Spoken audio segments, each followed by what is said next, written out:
Good morning, good afternoon, or good evening. Welcome to another episode of Life with Shenita. I am Shenita Connolly, and I'm excited that you are present and joining us for this wonderful conversation with two incredible authors. So, before I bring my guest in, I want to just kind of share how Life with Shenita's talk show started. Many of you may know that I am a widow, and my husband passed from a massive heart attack in 2015. And God pushed me to start working with widows and widowers in 2016. So this year I will celebrate my 6th year working with this wonderful population. On Wednesday, yesterday, was International Widows Day. And, when we think of a widow, typically you think of older women. However, today's climate has changed and a widow looks just like me, if not younger. And so I am determined to be a positive force or impact or light in the lives of not only widows, but widowers. And so on Saturday, June 26th, I will host my very first 3K/5K walk. It will take place at the Clayton County International Park, also known as Atlanta Beach. And we will walk in celebration of widows. And so I'm hopeful if you are in the Clayton County, Georgia area that you will join us. The walk will take place at 8 o'clock. You can show up. It's a free event. It's just open to the public. And we just want to bring some encouragement and some love to those who have lost their spouses on Saturday morning. So please, if you can, the color is yellow. Yellow signifies life, and it's not mandatory that you wear yellow, but yellow is the color of choice. So I hope to see some of you all on Saturday. My ultimate goal with this program is to help people overcome life's challenges and encourage them to live a vibrant life. So if you would like and share this post, I would appreciate it. Like and share this broadcast. So without further delay, I am going to invite my guests in, and they will introduce themselves to you all. So again, like and share this broadcast. Sit back and enjoy this conversation with these amazing authors. First, I will bring Mr. J.L. King to the platform.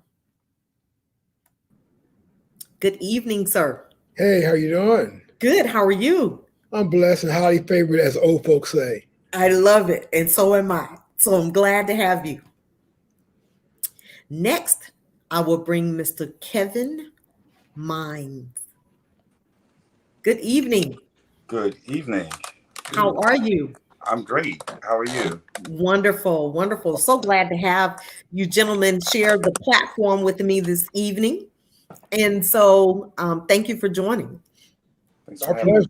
Our pleasure. Yes. And so we're going to have a conversation about being authors and about your work and the purpose of what you are doing. So if you all would do me a favor and introduce yourselves to the audience, and I'll start out with JL and end up with you, Kevyn. Awesome. First of all, I want to thank you for allowing us to be part of your platform and to allow us to introduce what we do. We are passionate about our work as writers and as now authors. But I'm J.L. King. I'm a New York Times bestselling author. Everybody knows me for the most part. I'm passionate about telling stories. I'm passionate about more African Americans telling their story and not taking it to their grave. I'm passionate about just exposing hidden secrets and hidden stories from folk. I think that one of the sad things about our people is that we are afraid to let people know how we got over, or how we survived, or how we succeeded, or how we went through our ups and downs. And when you write a book, you tell your story, it's freeing, it's enlightening. And so that's my purpose for the rest of my life, is to get African Americans to tell their stories. I own a publishing company, J.L. King Publishing. It's been in business for 20 years. After my first book came out on the down low, which everybody knows about, I got hit up by so many people who said they had a story to tell.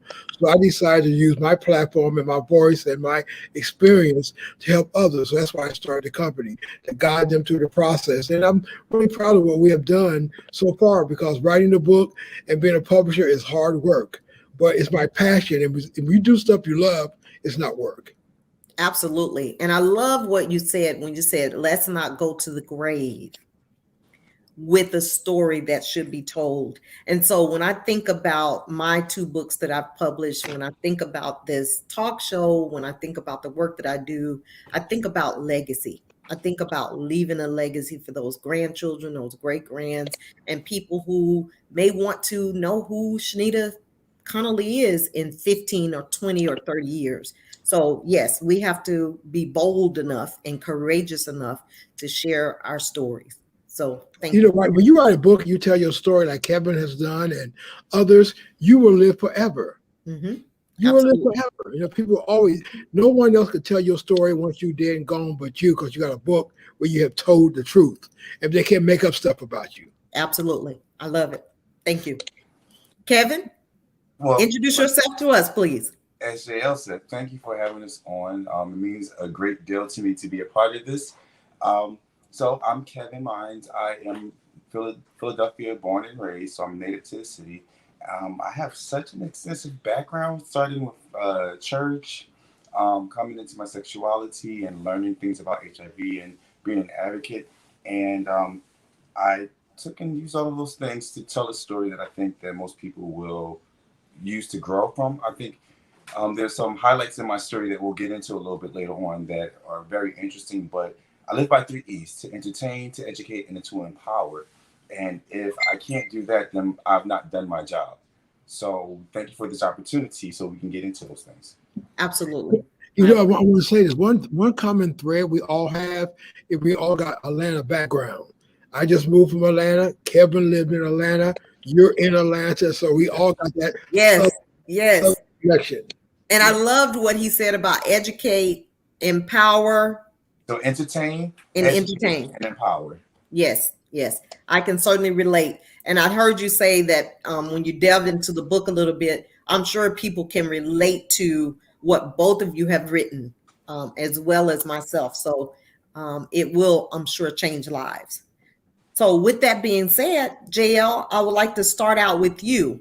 I know you said you're a publisher yourself, but you also publish writers. So how long have you been publishing writers?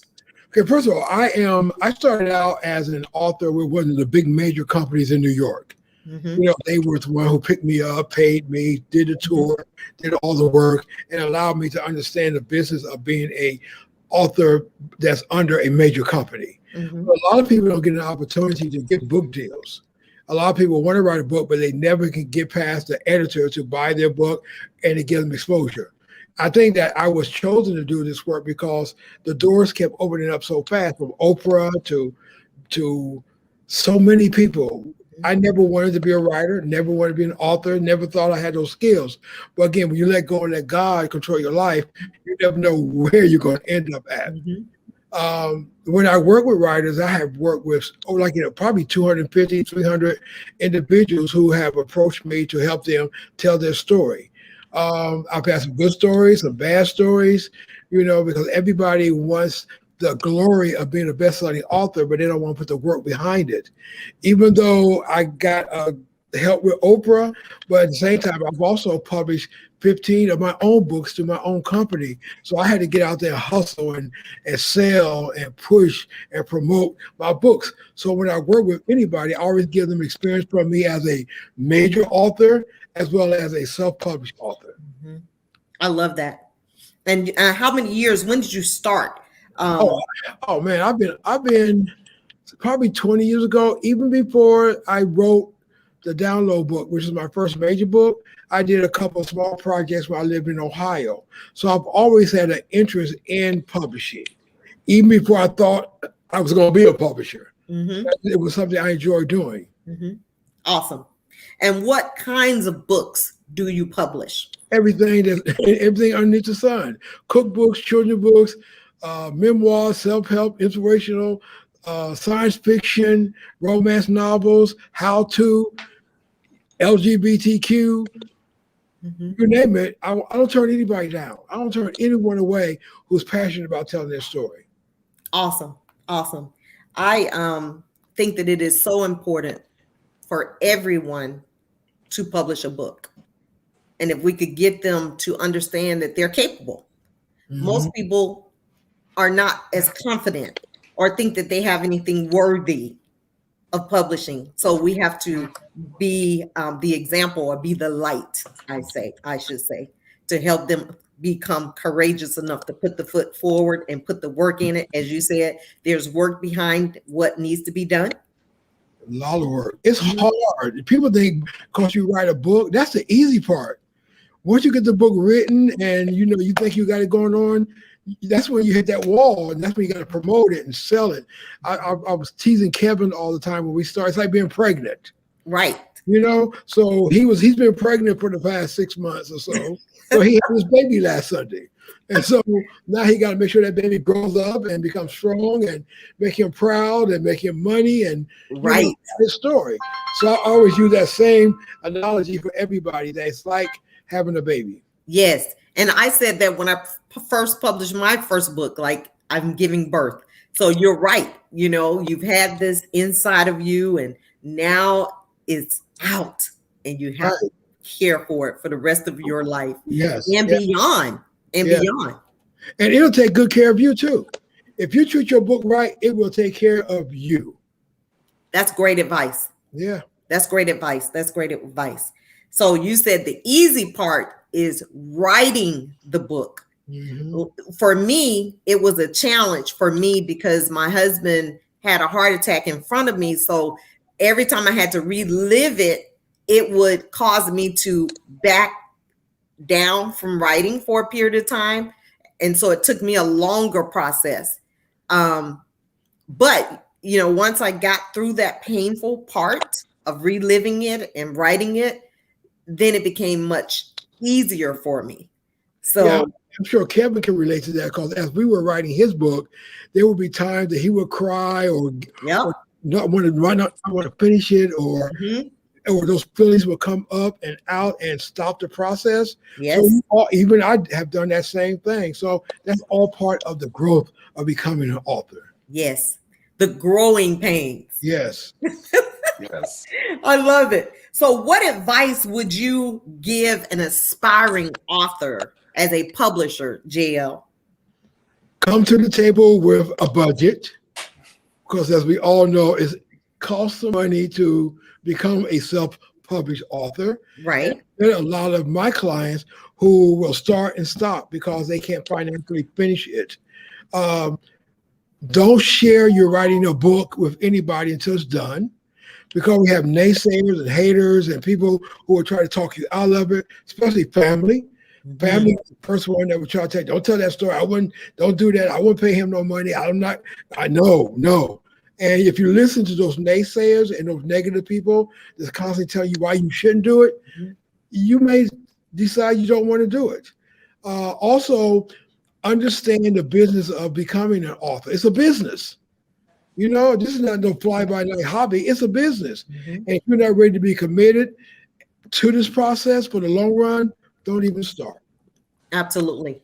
Because I know that from writing a book, you think, man, this is going to sell. Right. As a self-publisher, that is so not it. No. You have to, as you mentioned earlier, put in the work, have a solid plan. You have to do more than just sell the books. You have to have speaking engagements. There's so much that goes along with this, becoming an author. I talked to a young brother tonight who has written a book, and he's one of those what I call a lazy author. All he wants to do is upload his book on Amazon and be done. And I'm like, bruh, you got to tour, you got to speak, you got to hustle every day. Just putting a book on Amazon don't mean nothing. Plus, Absolutely. Amazon make more money off your book than you do. Absolutely. I'm a big believer in authors selling their books from their websites and getting 90% of that money, and not get lazy and put your book on Amazon and feel that you've done everything. Yes. Yes. That's great advice. And actually, we probably need to talk about doing a workshop. Yeah. And inviting some people so they really understand the need to monetize their book Yes, I and agree. what's required. So maybe we can talk about that at a later date. So thank you for that. JL, before we move on to Kevin, I want you to tell us a little bit about your book on the download, because that book was so popular. Tell us just a little bit about it. Oh my God. It's funny, the book is 17 years old and people still want to talk about it. Well, I don't want to talk about it. Okay. But everybody want to talk about that book. The book is about my life. I didn't write the book about nobody else but me. It was about my journey of the life I led that was devastating and hurt a lot of people, starting with my ex-wife and so forth and so on. It's a book that still helped a lot of people come out the closet. It helped a lot of people accept their sexuality. It helped a lot of people realize that they were not the only ones that were living that double life. And I always tell people when they ask me that question, Google me, Google the book. You can learn more about it from Googling it than from me. Awesome. And I can relate because I was caught up in that whirlwind with the ex. And so I can appreciate you having the courage to write it and to identify truthfully to who you were versus taking someone through a roller coaster ride, which is so unfair. Yeah, it has come with both ups and downs. I have Yes. celebrated my success, and at the same time, it's not always been a walk in the park. Awesome. So, Kevin, you're a new author that has given birth to your first book. Is that correct? That is absolutely correct. And sometimes I still feel like I got labor pains. Tell us about those labor pains. Oh my gosh. I don't know. I think JL can tell you a little bit better outside looking in. I mean, I've been calling him and texting him like literally since we started this process. And if I wasn't calling and texting him, he was calling and texting me. Okay, bro, give me this work. Give me this work. Right. You got it together. But I really appreciate it. It's been a process. It has been such a process and a journey for me. Just getting to this point of finishing the writing to getting to the release. Every step of the way, digging into myself, like pulling out these. I love what you guys are saying about this whole process of becoming an author, because it is a journey, as if you have different trimesters. And I think for me, the journey was healing, and a lot of wounds that I thought were healed were like rediscovered. And like in writing this book, I realized that it was for me. There's a story that a lot of people can grow from, a lot of people can relate to, but it's me telling my testimony, you know? Yes, that's awesome. And what made you write it? I know you say it's your testimony, but what prompted you to write this particular story? So it's called A Life of Lust, Memoirs of the Porn Star. And I lived a life of porn. I was an adult entertainer, but I was also a preacher.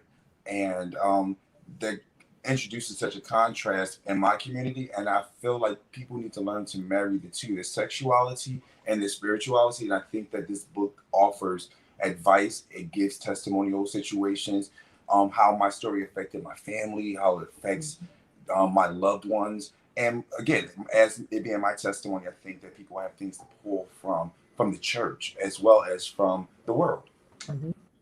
If you had, so tell us a little bit about the book. You just shared the title. Yes. Tell us a little bit about it without giving it away, because I know you want them to purchase it so that they can read it. So I think one of the most interesting things about my book, I told you about the church portion, the porn portion. There's a big HIV component to this. And I think those are the highlights, but there's an undertone of family in the book. And the journey that I went on with my mom, being able to be transparent with her, a story about my father and the different things I've learned, or having a father figure. So the story takes you through my childhood to early adulthood to discovering myself, self acceptance. So as much as this is a memoir, it is also a self help book. I take the time to talk about the lessons that I've learned throughout this journey. And I think those things really help people. Like, again, they help me so much. And Right. Anyone who's had the opportunity to look at the book or to hear us talk about it has already been helped. Mm-hmm. That's awesome.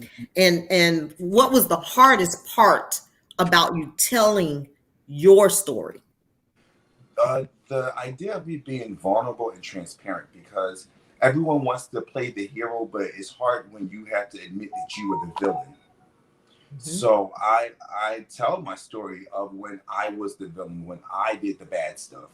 I think I just said this scripture the other day. The Bible tells us that we overcome by the word of our testimony and by the blood of the blood of the Lamb and the word of our testimony. Mm-hmm. I can't even overcome if I can't tell my testimony. So whether it's the ugly truth or a pretty lie, I gotta tell it. Yeah, that is so true. And I'm working on a memoir, and the thought of other people being uncomfortable with me telling my truth, I had to get to a place where I'm sorry that you're a part of my story, but I have to tell the truth, and it's my truth.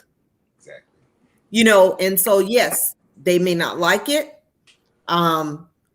However, there is a level of freedom once you're able to release and tell it like it is. And so I oftentimes think about my great grands and my grands. So if I were to pass away and they wanted to get to know their Nana or their grandmother, they could pick up my book and read it for themselves versus someone telling them some information that's not true.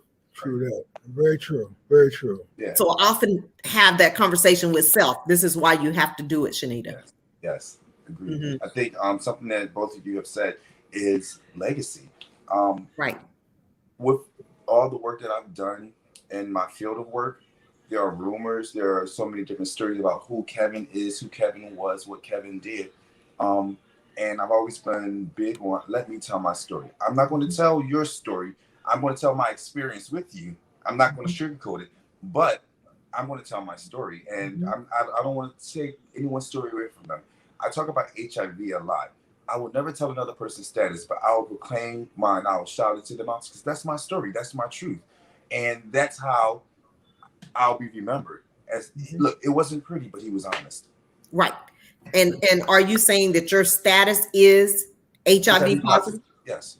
Yes. And so for people who are afraid to tell that part of their life, they disrupt other people's lives. Yeah. Right? Yeah. So I think it's important that we are honest. You can be as holy as you proclaim to be, but if you are not honest, what good is that? Yeah, I was talking to this lady the other day about being perfectly imperfect. Yes. As long as I can live in my truth, I can have all the scars in the world and I will still be as effective. But when I can't live in my truth, my words mean nothing. Exactly. We have to be honest. And so, as you said, sometimes we were ugly. There's a part of my life and my journey, and I share lots of tidbits on Facebook. And I say, I wasn't always this person. I am still becoming. Yes. And so there was a part that I'm not too happy about, but it is my story.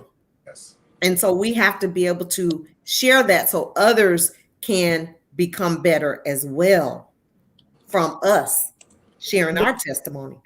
One of the things I wanted to do, and Kevyn and I talked about at the beginning, was I wanted to introduce him to a female audience. This is a book written by a Black gay male, but it has a message that really radiates to Black females, mothers, grandmothers, aunties, and big sisters. That is the market that I'm really pushing, that will pick up his book and read his story, that can help them help their brother, their father, their grandfather, their uncles. And if you're not, without knowledge, the people perish. Right. Kevyn is really where I'm really pushing Kevin, and that's why we thank you for allowing us to be on your show, to really reach a new reach a new audience, demographics of people who could read his book, women.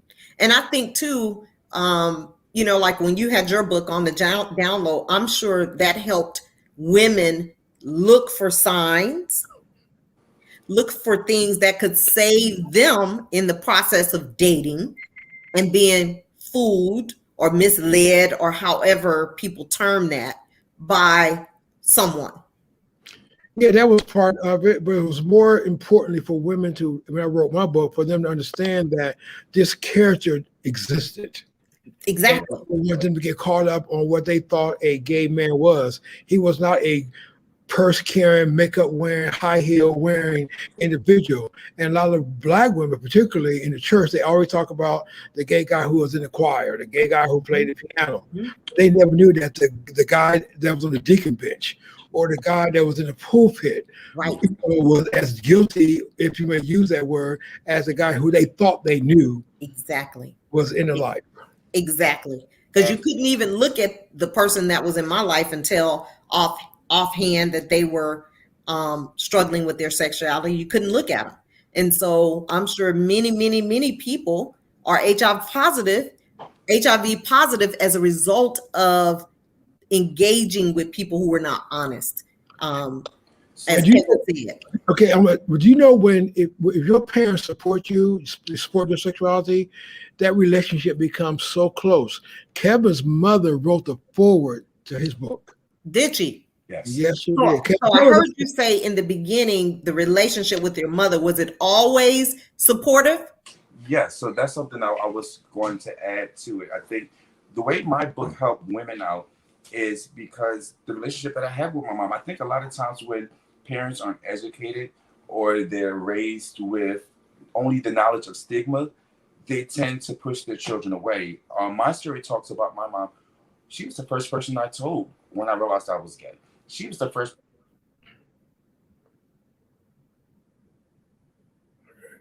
We lost you. Kevin, am I not here? Yes, you're here now. She's the first person I told when I did my first porn video. She's the first person I told when I got my HIV diagnosis. And she supported me throughout the entire thing. She never bit her tongue to say, oh, well, I agree with it, I disagree with it. She told me how she felt about it, but she loved me. She protected me. And I think that people can learn a lot about the way my mom protected me throughout the years. And that's the undertone of the story, the relationship that we had. It carried me through some of the toughest times of my life. And I understand that to be true on many levels. Let me tell you what I learned.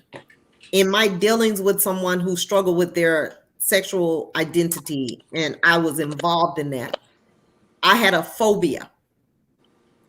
Wow. And God had to deal with me about agape love and loving people for who they are and not judging them, because that's your choice. That's your lifestyle, right?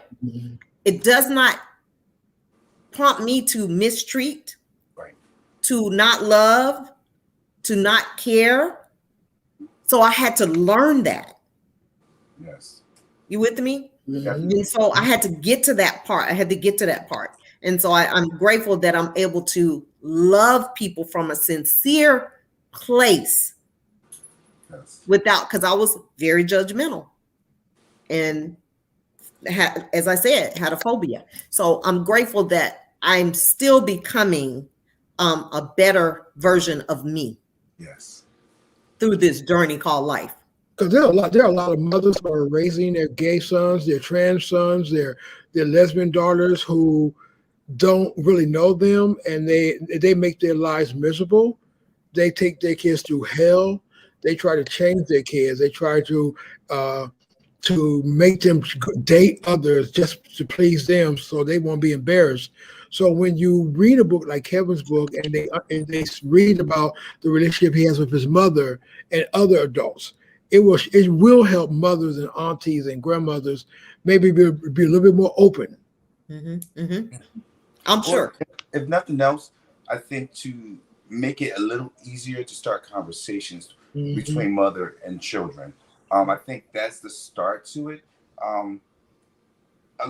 one of the biggest lessons that my mom and I both learned through our struggles is the things that she did as a mother that some people say, well, you kind of, no, she did the best that she could.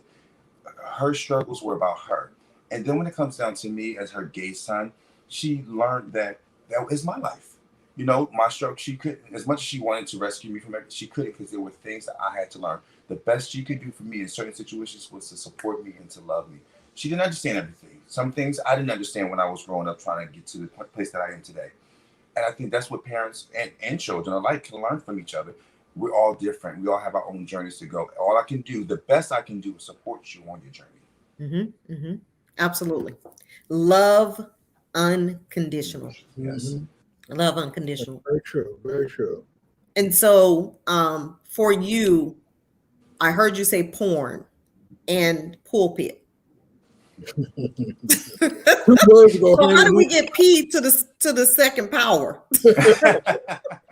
How do we get P to the second power? Pulpit and porn. So I think it starts with being a mama's boy, to be honest with you, because my mom's heavy in church and she had a whole bunch of preacher friends. So I wanted to do and be what I saw.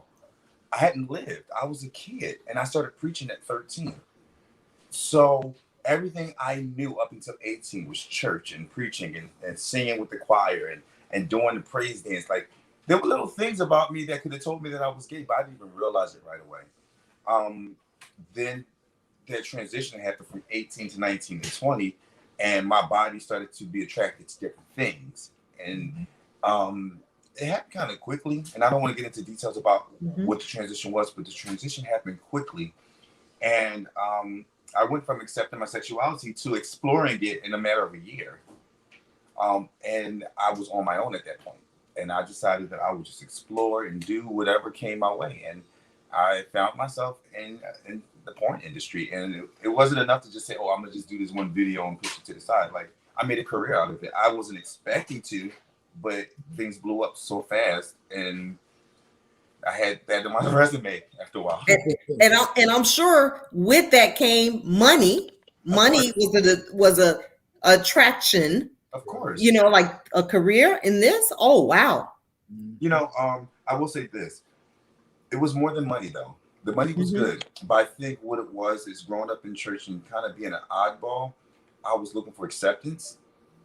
And my family was away. And that gave me the acceptance that I was looking for. And instead of just in my home, it was international. So it introduced me to so much acceptance and so much love, and then so much money. Right. Yeah. So it was a combination. Yeah. As some people would say, it was the complete package. It was. Right. Mm-hmm. That's just to be a play on words. It also introduced a package that I can't get rid of now. But that's not a story of doom or gloom. It's actually a hopeful story because I was able to own that, become undetectable, and become an advocate and a teacher for people. I became a spokesmodel to help other people who live with HIV. So my story goes from church to HIV and empowering people through those things.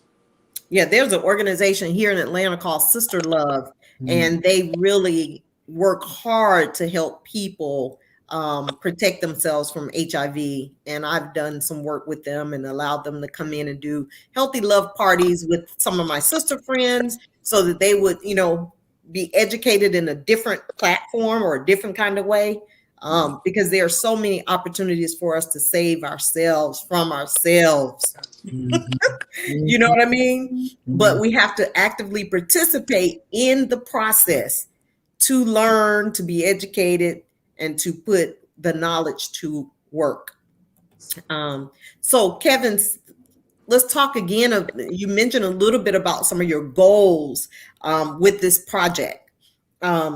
Would you share a little bit more about, additional goals or elaborate on the goals that you've shared with this particular project? And do you see yourself doing a movie, a stage play? Like myself, I'm hoping to have a stage play from my first book, Is Your House in Order? So share it with us. I think the first goal is to get the story out to everyone, as many people as I can get to pick up this book and read the book. I need that. That's my number one goal right now. And from that, I JL and I were talking about stage play. We were talking about options of movies and things like that, just to be creative with it. I love public speaking. It's the empowerment piece for me as well. And this is a tool to empower. If nothing else, like I feel like at the end of this book, you're gonna shed a tear. You're gonna laugh. You're gonna feel stronger. And one of my goals is to become my best self and encourage others to become their best self. So empower, educate, entertain. Yeah. So they're going to get all three of those in the book. Yes. They're going to be entertained, they're going to be educated a little bit, and then be empowered in whatever way they need to be empowered from what they read.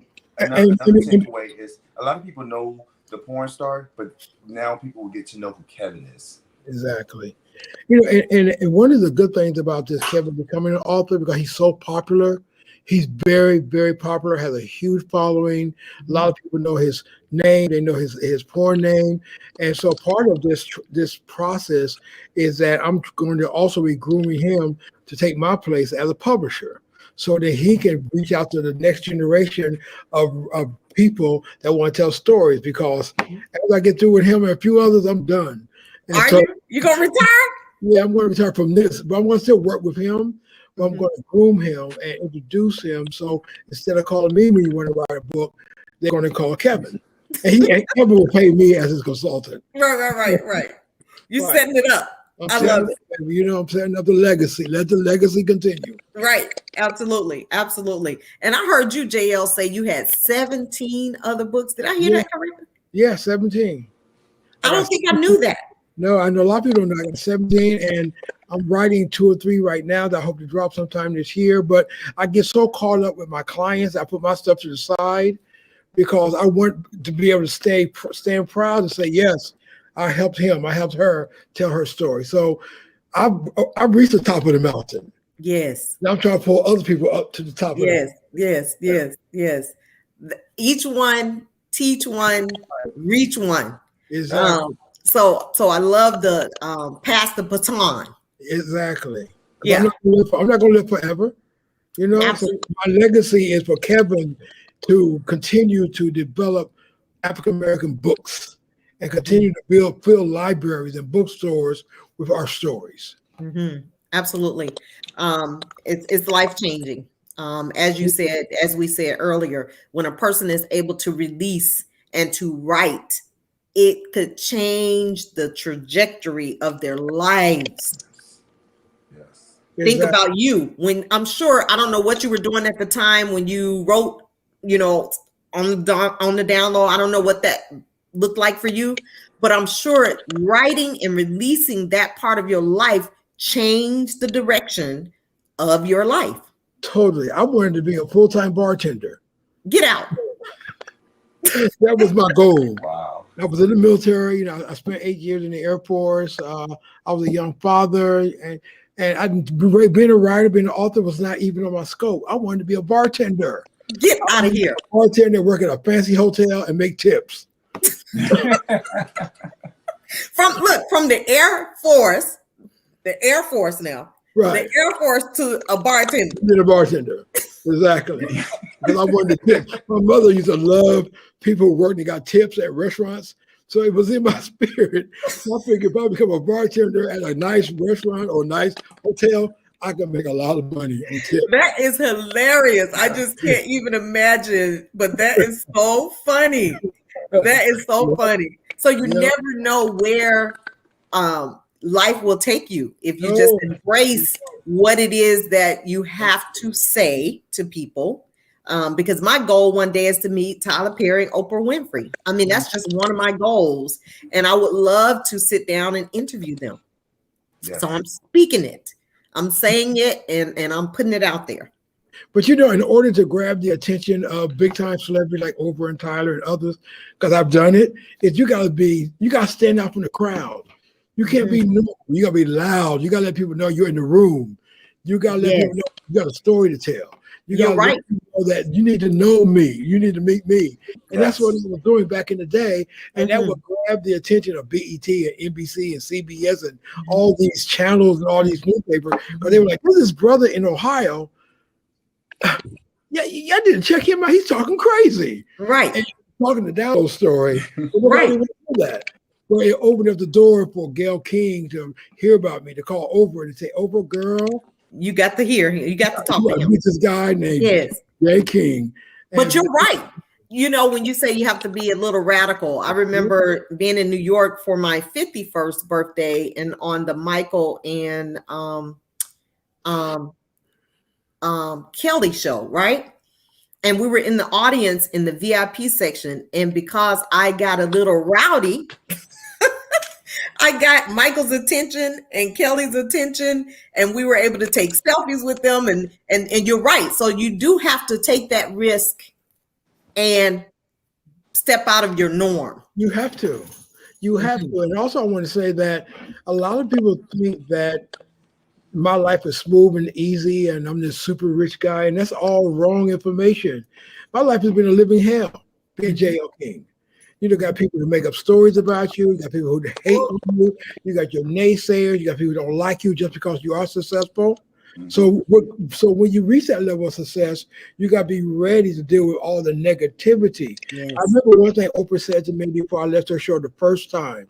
She said, whatever you do, never Google yourself. Never.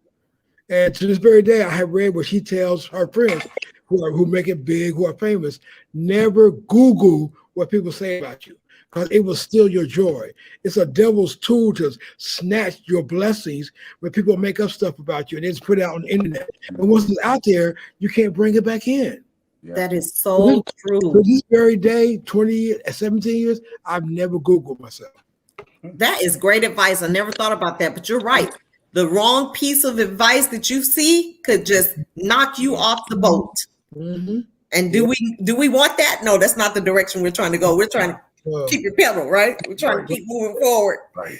So yes. So that is, I'm gonna remember that. Never Google yourself. No. When you get to a level of success and notoriety and a public figure, and people start knowing your name, that's why I never put King at the end of JL. I don't have to use King no more. People anywhere they come to say, you know JL, and they go say, yeah, the dude who wrote that book. Yeah, right. JL. Right. And so you get to that level of people knowing your name, you don't want to Google yourself and you read that somebody said something about you, or they made up something about you, or they split a lie about you. It'll steal God's blessings that he has given you because you let the devil and his kids say something nasty about you. And it will impact you. It sure will. It will cause you to recluse. It will cause you to go hide. It will cause you to not move forward. I mean, it will mess with your psyche. In fact, Kevin and I recently dealt with something like that on our Instagram. There was a guy who I was promoting Kevin and talking about this great book and who he is. And there was a brother who hit me up, DM me on Instagram, who tried to blast Kevin. I mean, really tried to go low. And I didn't want Kevin to know about it because I didn't even tell him. But somehow Kevin saw it and he responded to the guy. And but those things are going to happen a lot because he's going to be big. He's going to be a best-selling author. He's going to be doing so much, and people are going to come after him for his background, for just to be jealous. Mm-hmm. You're right. And I want to take us back. Someone just made a comment, and I'm going to share that comment. One of my dear friends said, friends and people can either stretch your vision or crush your dreams. Right. True. And so, and we definitely need to be aware of that because it can happen at any point on this journey. And I want to speak to that because I think sometimes it's not the strangers that crush your dreams. You better say it. Sometimes it's the friends and the family members who, in good spirit, so to speak, they say the wrong thing. And that would really crush and kill the dream. Yeah. So that's something, if we were to give advice, is something that I've learned. I'm pretty sure you guys have experienced that. Even if it's family, you got to know when to shut your ears to family members. It may not be on social media or Google. It may come from, a phone call from a family member. So, yeah, you just got to be sure of yourself. Yes, definitely. Be comfortable in your skin is what I say. Yes. Be comfortable in your skin. That's right. I used to have bodyguards who used to travel with me because I was being hated on so much. Oh, wow. Really? Yeah, seriously. Whenever I would book a speech or a presentation at a college or university or just an organization, part of my rider was that they had to provide me with security. Mhm. For Yeah, the and hate, for the yeah, hate. yeah, and it wasn't white folk; it was your cousins. Yeah, yeah.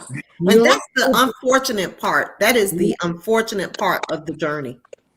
Those who are closest to us that will tear us apart. and as Kevin and I get ready to plan his tour, which is going to be fabulous, by the way, Hmm. he'll tell you about that before we end. Is he may have to get to a place where he has somebody watching his back. Hmm. You know, Hmm. because right now, as we are booking him, everybody's excited about meeting him. They want to take their picture with him. They want to just be with him. So it's going to get to a place where he and I are going to have that conversation of who we need to have with him. Absolutely. Absolutely.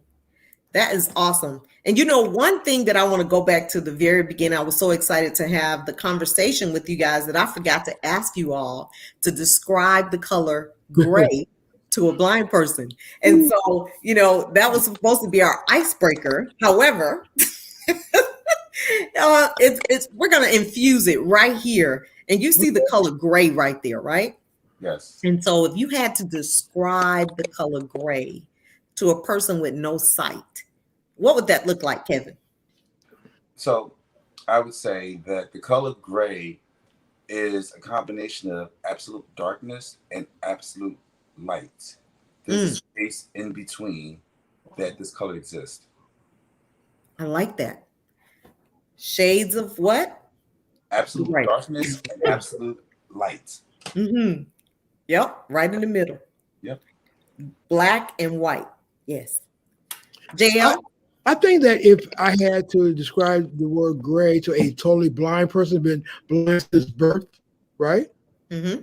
I would probably tell them to look at something that they eat and the way it makes them feel and use that to describe gray. So if I'm messing with, oh, I love grapes, then I'm like, grapes, okay, we know grapes are not gray, but for a blind person, Mm-hmm. I would say, well, grapes, gray is grapes. Whatever it is that tastes good in your mouth that you really love, that's your gray. Mm-hmm. I Yep. like that. I like Yes. that. That's why I love doing this part as an icebreaker because everybody's answer is unique to them and it's great. I love this piece.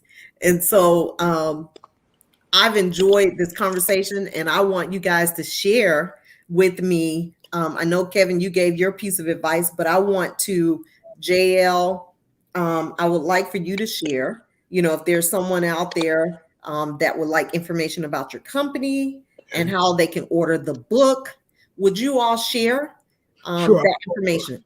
Sure. JL King is jlkingpublishing.com is where you can learn about my services and what we do. jlkingpublishing.com. Of course, you Google me. I'm easy to find that away on Facebook, Instagram, Twitter. So I'm an easy reach. Um, I love meeting my fans. I love meeting my followers. I remember back in the day, my agent used to tell me I was too accessible. He said, bro, you're a celebrity. Why are you so accessible? Why you give your cell phone number out to folk? Why you letting people email you? Why you letting people come up to you? You're a celebrity. You should not be that accessible. But being a celebrity, being a superstar, being a public figure is very lonely. And I'd rather have people around me. 'Cause I'm a people person, Mhm. you know. So that's how you can reach me. Googling me or jokpublishing.com. Awesome. And I do respond. I respond to every email. Yep, I do. Yes. Yes. Awesome. Kevin? So I spell my name differently. So a lot of times people may get mixed up trying to find me. It's KEVYNM.com. On there, I have all my social media. So anyone wants to follow me on social media, yeah. So I think that's the easiest way to reach me. I think if you're I know if you're interested in getting a book, you could go through jlkingpublishing.com or kevinm.com to find the book. And also the tour. Kevin, tell them about the tour. Where are we going, bro? So we were having a nice conversation about this tour. So the tour is Conversations Over Cocktails with Kevin, aka the Cock Tour. And And please tell me JL is going to be making the cocktails. I'm gonna Since he be wanted to drinking be a cocktails. bartender. I'm gonna drink. And so we just did a launch this past Sunday here in Philadelphia, but we'll be reaching out. We'll be in New York. We'll be in DC. We're going to be in Nashville. We're going to Atlanta in September, so you can Yes. come out and meet Kevin. Okay. Yeah. And We'll get be a in picture and an Atlanta. autograph. Right. Yes, yes. So we're adding dates. We're adding other cities that we want to stop into. So yeah, That's the best awesome. thing to do is to stay tuned to the website because dates go up all the time. Yes. Awesome. And JL, let's kind of tell them how you and I met. You know, when you talked about being accessible, it made me go back to how we met. Tell me, was it through your cakes and pies? Yes. Kevin, she's a baker. She's an amazing baker. When I lived in Atlanta, I would always get A tootie pie. two pies for Thanksgiving. And then one day didn't you do a German chocolate cake for me or something? Yep. So her skills as a baker are amazing. So when we go there in September, I was going to say I want that. you to make us a couple of sweet potato pies. Yes. And bring it to the hotel or whatever, okay? Yes, Okay. absolutely. And so I always think about meeting, my friend, your friend, who was at your house during the holidays and you were looking for a sweet potato pie is how she turned you on to me. Yes. And she's since passed away. And yes, she sure did. and so that was the connection, how we met. And JL became a customer, a loyal customer, wonderful customer. And so that was the connection with us. Yeah, she's a sweetheart. She's a Southern belle. You have a daughter, right? Yeah, I have two daughters. 2 daughters. And a son. And one thing I love about you is you're a hustler. Just like an author has to be. You're an author and you hustle your baked goods. Yes. And Yeah. Yes. And I never thought about that. And so people have to really tap into their gifts and talents. Yes. And so as a child, my parents had me in the kitchen baking and cooking. And I'm thinking, oh, wow, I'm pretty good at this. As a young girl, I won a contest at a state fair. And so, as an adult, I began to think back to those days and say, oh, wow, that's what I need to be doing in addition to. So, so I'm grateful for the gifts and the talents and grateful for the relationships, grateful for the friendships, grateful to meet you, Kevin. Definitely miss you, JL, from being in the ATL. And I'm but I'm so grateful to have you guys, and hopefully I'll get to meet you, Kevin, in September. You will. JL, let me know the date. If you have dates secured already. I want you to get a lot of your sister girlfriends together, and we're gonna have a conversation with Kevin, okay? Yeah, that sounds good. Let's plan that. Yeah, that sounds good. That would be great. And I've had someone say they love this conversation. They talked about the pies. Those pies are on point. And so so they're enjoying the conversation. So if you guys want to mention one more time where they can purchase the books or the publishing company information, please share that again with JLKingpublishing.com is where you can reach out to me if you want to write a book. And Kevin? KevynM.com is where you can go. Follow me on social media. You can purchase the book and just keep up to date with all of our tour stops.